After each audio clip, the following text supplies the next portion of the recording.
Welcome to the Center for Universal Oneness.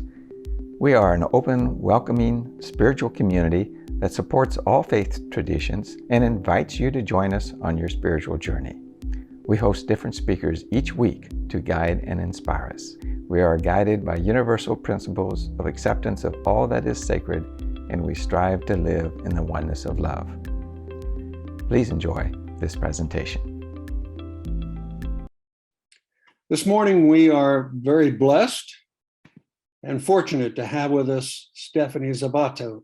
And she's been with us before, and we've always delighted in her perspective and in her passion and in her view of how the way of the heart is for her. And she's been highly trained and connected with many people in the Sufi tradition. And I'm not going to read all that, but I know you saw it in the newsletter this week. But I want to hear Stephanie. So welcome, Stephanie, and welcome back. And thank you for joining us.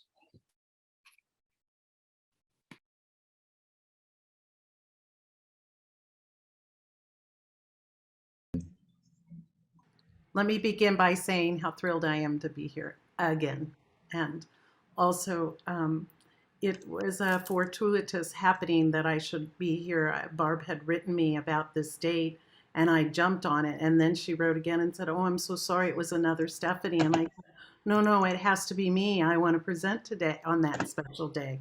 So I want to thank Barb for making that arrangement, and whoever else was willing to change a date with me so that I could be here with you. It's a blessing, and especially that it's Mother's Day, and especially that, you know, I have this impulse and intuition to share with you about the divine feminine and the divine mother. So how apropos is that?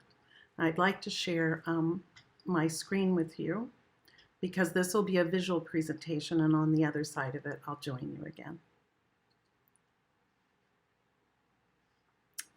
Make sure.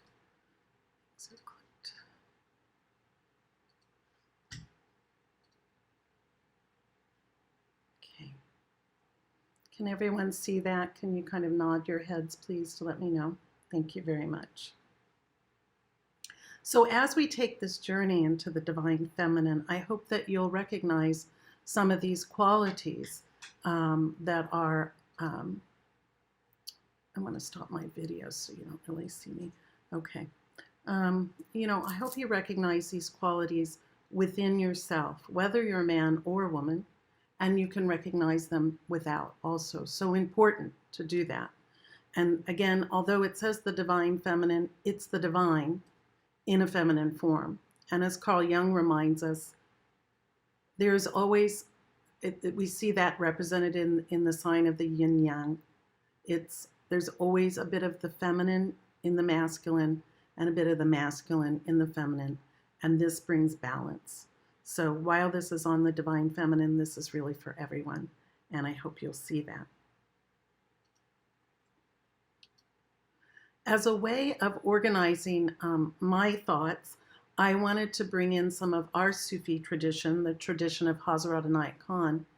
There's one aspect of study within that school where you can study the world scriptures to gain a better understanding of the unity of these various religions. And it culminates in a universal worship service. And here is the way the altar, of which there are many beautiful ones that I have pictures of, but I selected this one merely because it was quite clear and that it shows you books that all look the same. And that's the first clue, that while the messages were unique, there is a unity in messages, and they come through different messengers at different times, but the message is the message of God. So I organized my thoughts for this presentation by looking at the Universal Worship Altar. The three books on the left, moving from left to right, represent Hinduism, Buddhism, and Zoroastrianism.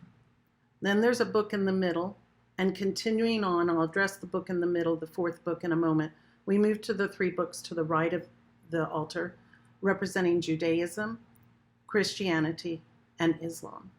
And so I wanted to, again, organize my thoughts in some fashion so that it wasn't just mere random thoughts or my own, but that this would give us structure to look at together. So the first tradition is Hinduism. And here we see what is called the Tri-Devi. Tri meaning three, and Devi meaning goddess. The three deities that are represented here, they represent the cosmic functions of creation, sustaining or preservation, and destruction, so that we can have a new birth or a rebirth. We could also consider that the destruction of ignorance. Here on the left, you see Mother Lakshmi. Look at her in all of her glory. She's donned out and just decked out with all of her jewels. But look at the feet. Look at her feet. She's standing on a lotus, but she has this big pile of gold coins. So we can gather from this that she indeed is the goddess of prosperity.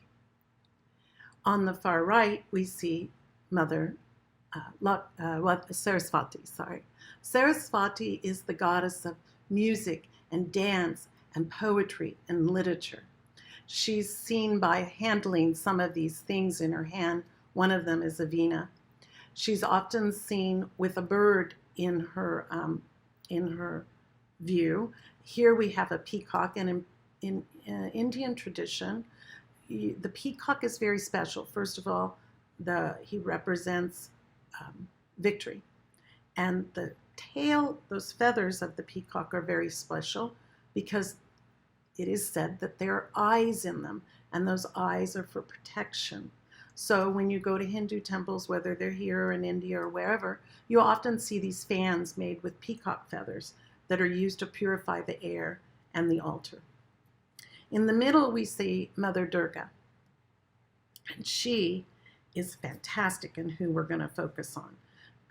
She's often seen riding a tiger, sometimes a lion as well, but I want to talk more about Mother Durga. Look at her. Look at the face. Her compassion, her warmth, her invitation draws you in. But of course, you know she must be very powerful to be able to sit atop a tiger and have it under her spell and under her control. Now, Mother Durga, a little bit more about her. She is one of the most popular deities in Hinduism, and it is said that she's also another name is Shakti. Shakti is divine energy. If you know anything about the process of Kundalini, you know that that divine energy enters and goes up the spinal column to the crown chakra, leading to illumination. So she has this Shakti in her. She's the mother of the universe. She's the mother of all things. And she exemplifies the first aspect of supreme divinity as she's the mother of creation, or she is creation itself. She's also the protector of all that is good and harmonious in the world. And so she is the sustainer of our life. And she also has this aspect of the divinity that's the destroyer of evil. And hence, look at the many arms, each one of them holding a different implement of defense and to defend us in all kinds of material and spiritual ways. Now, these are, one more thing about her is her name means fort. So she's this great protection when we go to her. And the name also means a place that is not difficult to overrun, that is difficult to overrun, a place that is difficult to overrun. So she's compassionate, she's loving, she's beautiful, she's motherly, and she's fierce. All those things, which we'll learn is kind of true of many of these people that we'll be looking at, or goddesses. So she carries 8 implements of protection in her hand. And I'm not going to name all of these for the sake of brevity, but I do want to mention the conch shell. And you can see that, why is that so significant? Well, the mystic word, the mystic sound, the primordial sound is Om. And the conch shell represents that. We see also that she's holding a lotus, but it is important to notice that the lotus is not in full bloom, and this represents the certainty of success, but not finality. So it also suggests potentiality, all potentiality, not yet fully formed. The lotus is born in the mud, which is the symbolic meaning, and it's a reminder to us, the faithful, to stay true to our spiritual quest and our spiritual path.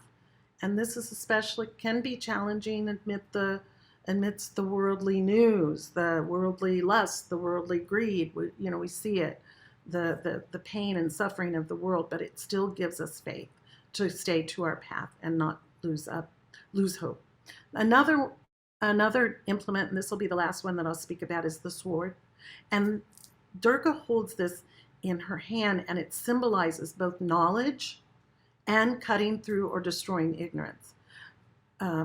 You've heard it said that the spiritual path is like a razor's edge. It's that way too. It's to keep us very clear, very much one foot in front of another, very focused on the path. Not a lot of room to fall if we're on a razor's edge. It's just a reminder. So this kind of knowledge is free from all doubts, and it's symbolized by the shine of the sword, the mirror-like surface of it, which also then shows a reflection of us back to ourselves. So in the Buddhist tradition, we have the taras. Oh my gosh, and look at them. There's 21 of them, to be precise. Each one of them represents a different activity, such as pacification or protection, meditative support, long life. There's so many, and each one has a different seated position and a different hand position. She is indeed, I remember I was teaching at the Kansas City Art Institute. Most of you in Kansas City know that. And a friend of mine in literature and I decided to invite the Dalai Lama's elder brother. He was a professor at the University of Indiana in Bloomington, and he had a Buddhist study center there as well. So we invited him, and he had written the book, My Country, My Tibet, and her class was reading that book. And so we invited him to come to the Art Institute. And I remember, this teacher, his name's Taxter Rinpoche, stayed with my friend in her home. And so we had a lot of personal time with him. Someone had offered to come and cook for him, and they said, well, now how would you see, the Holy Mary, Mother of Jesus in your tradition? He said, well, it's the green Tara. I mean, it was just not even a hesitation in his mind that he saw them as the same being. So when we talk about specific religions, we have to also understand that these do manifest in different traditions. Okay, now a little bit about green Tara. She's my main meditational deity, offered to me several decades ago by my spiritual Buddhist teacher, Conch Rinpoche. I mention his name for the blessing of him upon us. So she's very dynamic in her manifestation and in her posture, in her glance, and everything. Her green color symbolizes youth, vigor, and activity. She is the goddess of action. She's often depicted in a posture, as you see here. The right leg is extended, and in fact, it is sitting on a lotus pad. And this indicates her readiness to spring into action, to come to our aid. She's halfway there. She's got her foot ready to spring up. The left leg is folded, and you can see that in the middle of the screen. It's folded into a contemplative position, and these two leg positions are symbolic. It's very interesting to go deeply in these traditions and to look at every gesture, every ornament, everything in the background. Each thing means something. But here, these two leg positions indicate method or the path, the graduated path, and that which leads to wisdom. So method and wisdom is illumination, enlightenment, penetrating insight, we could say. So this specific posture distinguishes green Tara from other Taras and other female deities. Her left hand is up. You see it, it's a very beautiful gesture. You'll notice the thumb, it's at her heart center. Her thumb and her third finger or her ring finger are touching. This is a very special mudra for blessing and for purification. If you're ever in a place where you feel the food or the environment or the water isn't quite good, you make this gesture and dip those fingers and pray Om. It's said to purify in this way. Okay. So she's holding this hand like this, and this is a gesture of granting refuge. And she holds the stem of the lotus that floats over her left shoulder, a symbol of purity and power. In her right hand, she makes her hand is kind of turned over. She's also holding a lotus in this depiction, and her hand is rather open. You see that. So this open-handed gesture is like a wish granting gesture, or boon or blessing granting gesture that she's giving us. There are many other things here, but we'll move on. Maybe one more thing that we say, that she is available. And I will say I've been witness to miracles through my prayers and devotion to Green Tara, not necessarily for my own benefit, but I've seen it when I'm praying for others, how it manifests. And you can simply call out her name, and her mantra is Om Tare, Tu Tare, Tu Re, Soha. We move on to the next tradition, and here we are in Zoroastrianism, the land of Persia, now known as Iran. It's a beautiful tradition, a path of purity, and these three goddesses are significant. The first one being Spenta Armide, and she's an aspect of Ahura Mazda. Ahura Mazda is a very important name because that is the name for God in Zoroastrianism. So that this female aspect is indivisible from Ahura Mazda is significant. And we'll talk more about that in a few moments. Amaritat, who is in the middle, she personifies long life, immortality, and rules the physical and spiritual aspects of eternal life symbolized by plants, the regeneration of life. Even though it may go dormant, it's born again and again. Harvatat, on the right, embodies plenitude and perfection.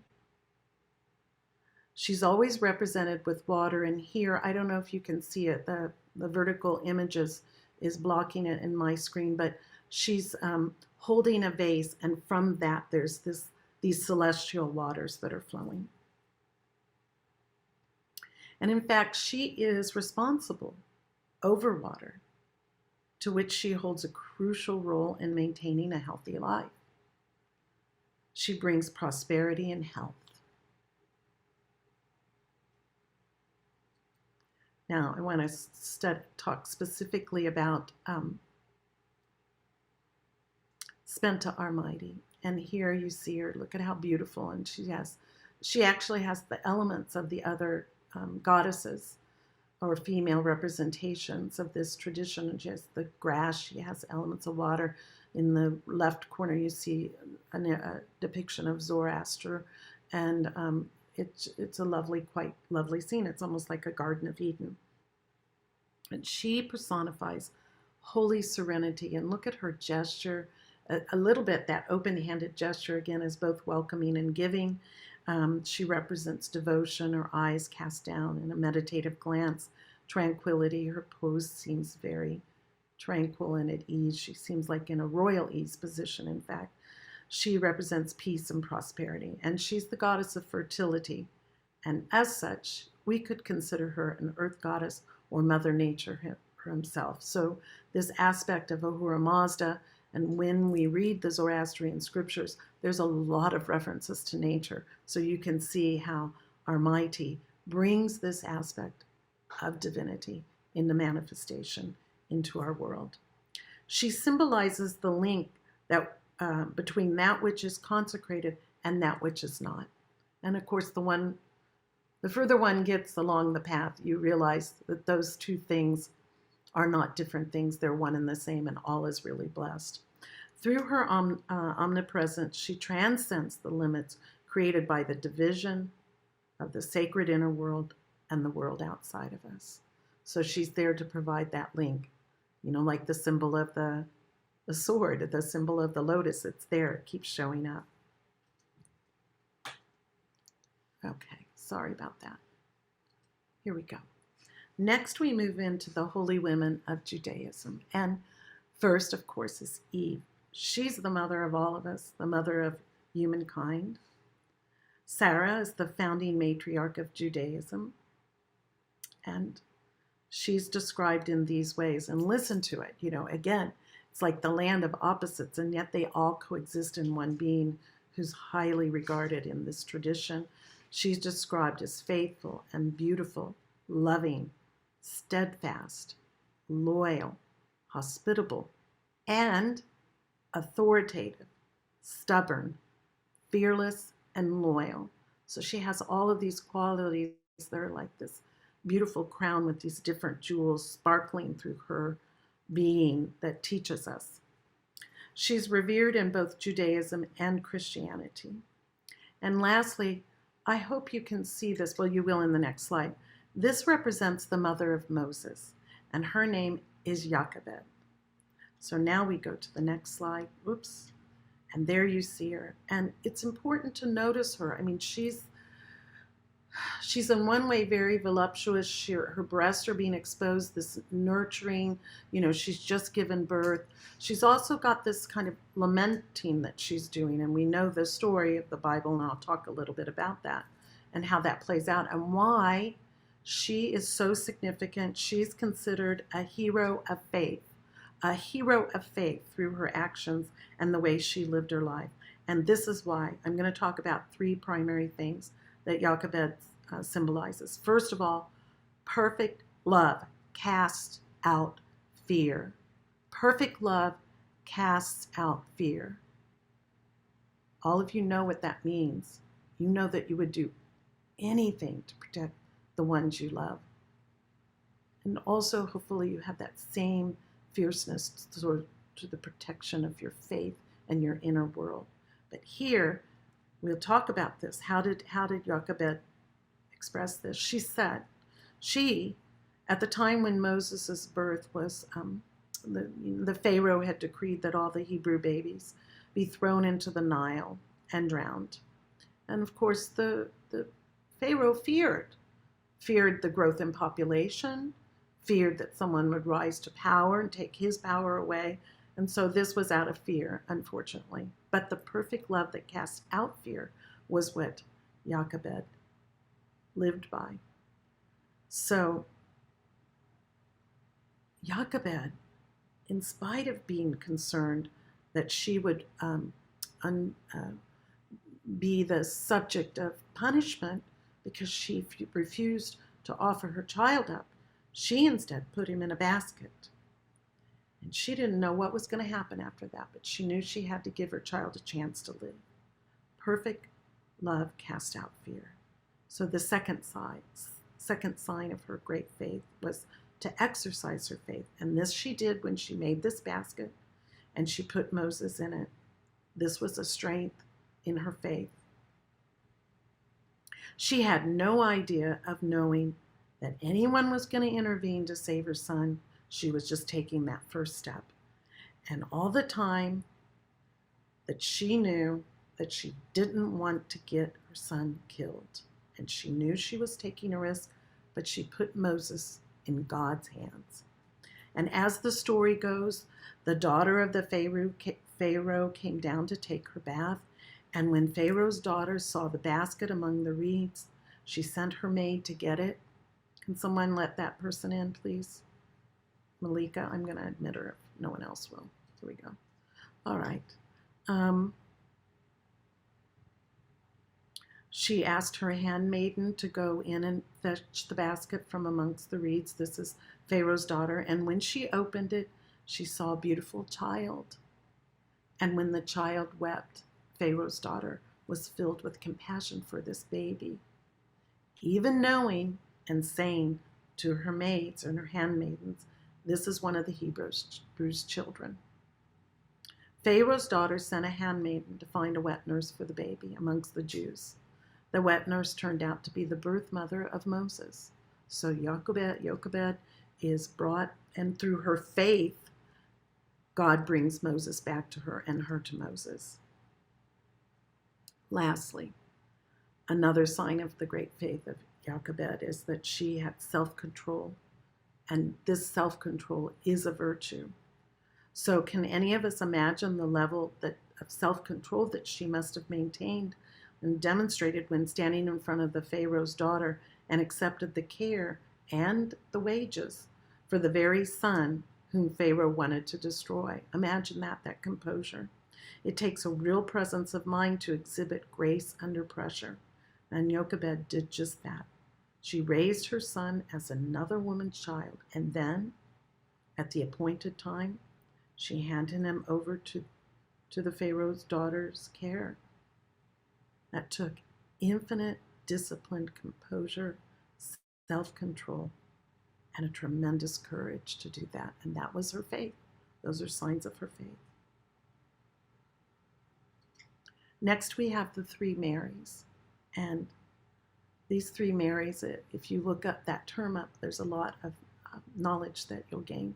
But these three Marys, of course, on the left is Mary, mother of Jesus.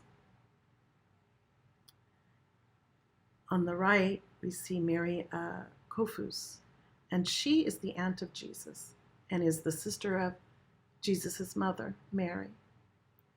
In the middle, we see Mary Magdalene.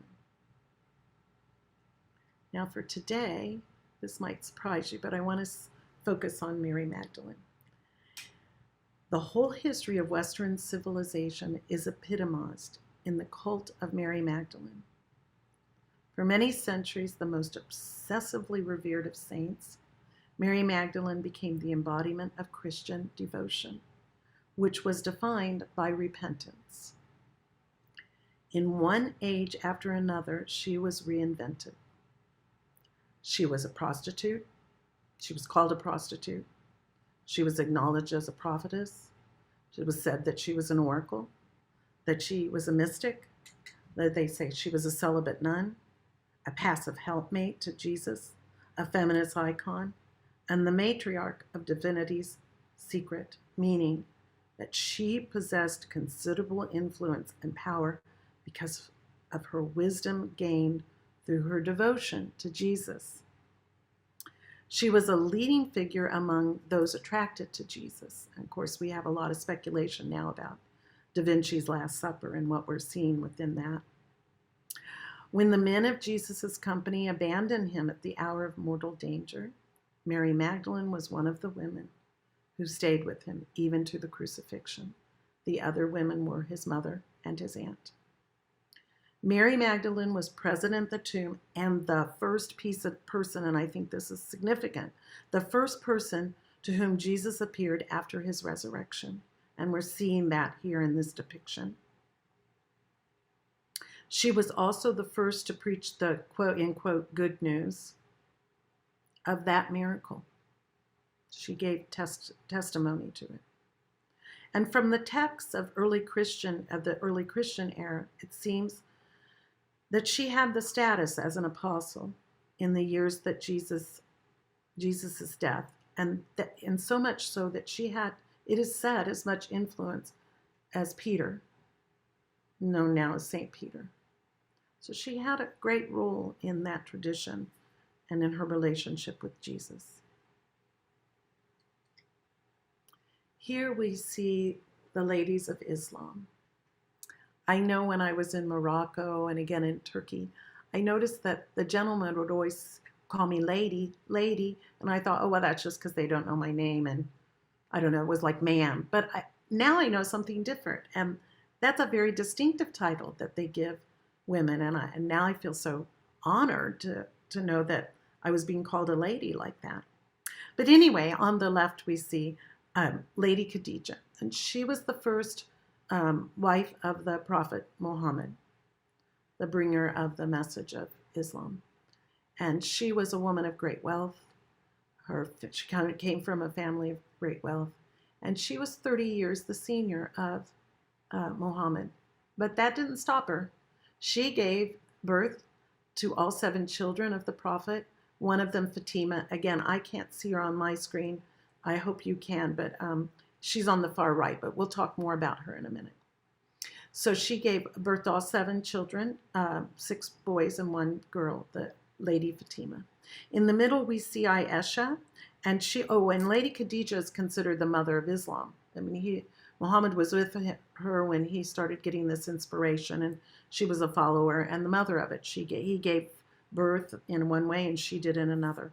Lady Aisha in the middle, she's called the mother of the faithful, and she was the Prophet's third wife. On the far right, we see Lady Fatima, and she was the beloved daughter of the Prophet Muhammad.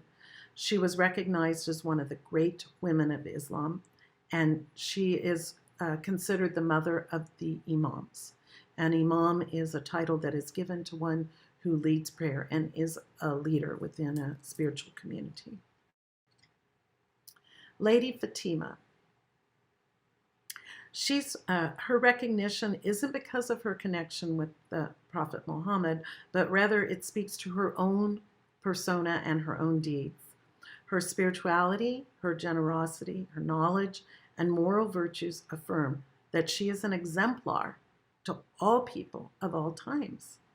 Despite being the daughter of the Prophet Muhammad, she lived a very modest life and tended to others very selflessly.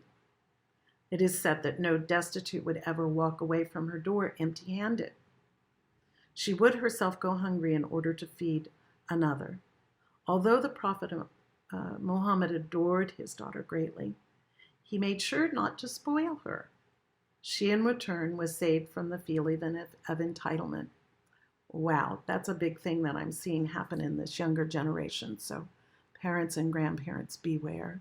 It's good to give things to the children, but also not to make them feel too entitled. Humility is a great power and blessing. At the time when Fatima was a young bride, she was overcome with the responsibilities of running her own household. So she thought to herself, well, Daddy, Prophet Muhammad, he's going to help me. I'm going to go ask him for some servants. So she went to her father, and his response was, may I give you something better than what you've requested? I'll give you 3 helpers. And he said, when you go to bed, recite the prayer, Subhanallah. This means glory to God. Say this 33 times. After that, say Alhamdulillah, which means praises are due to God. Say this also 33 times. And then say Allahu Akbar. God is the greatest 34 times.